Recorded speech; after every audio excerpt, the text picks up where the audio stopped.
Data breaches used to be rare.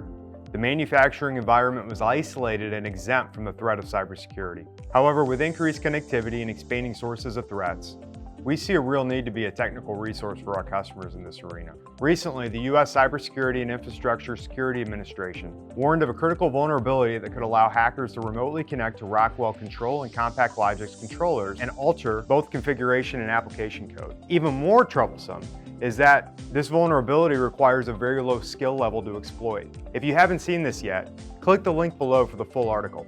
As Industry 4.0 expands and assets on the plant floor are being connected increasingly to more systems, cybersecurity is getting talked about more and more. Cybersecurity as a conversation should not be ignored. I'm not advocating that every PLC needs its own industrial firewall. However, like risk assessments for operator safety, the vulnerability risk should be evaluated and discussed. But how?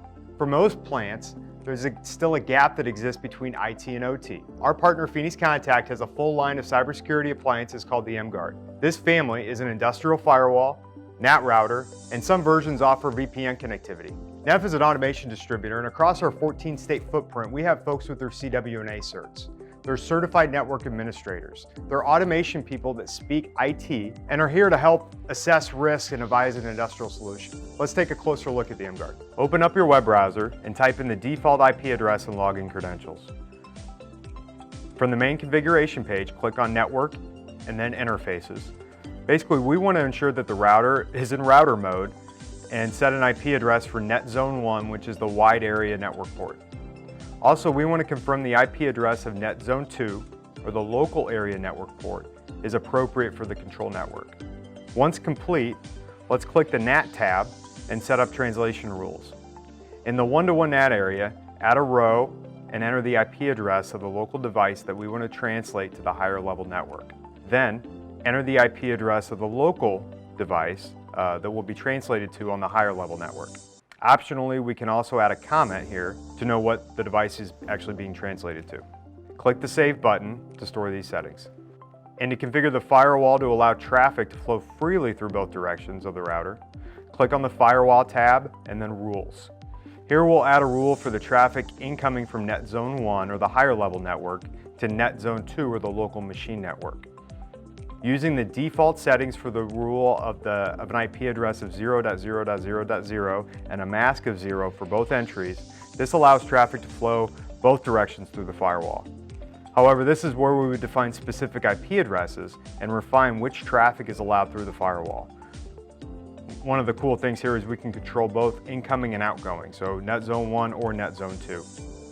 Click on the Net Zone 2 to Net Zone 1 option, and you'll see there's already a rule in place for this interface as well.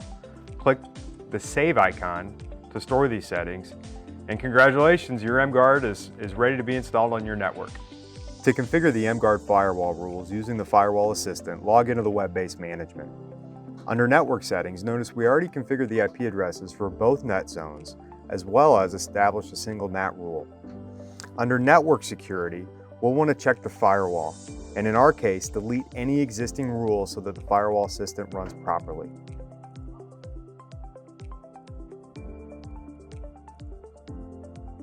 Go to the Firewall Assistant, click the Start button, and we'll be notified that all firewall rules and functionality will be deactivated during setup. Allow the network to operate for a period of time here to establish normal traffic flow through the system.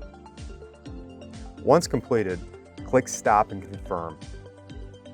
And the mGuard will record any traffic flowing through the network during the Firewall Assistant runtime. They'll be stored as new firewall rules under the configuration.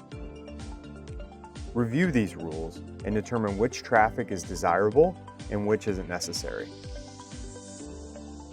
This is where we can select which traffic that was recorded needs to be rejected as a firewall rule, so that in future operation, those packets will not flow through the mGuard, reaching areas of the network where they're not intended to go. Finally, click the Save button to store the configuration in the mGuard, and we're ready for normal operation. It's that easy.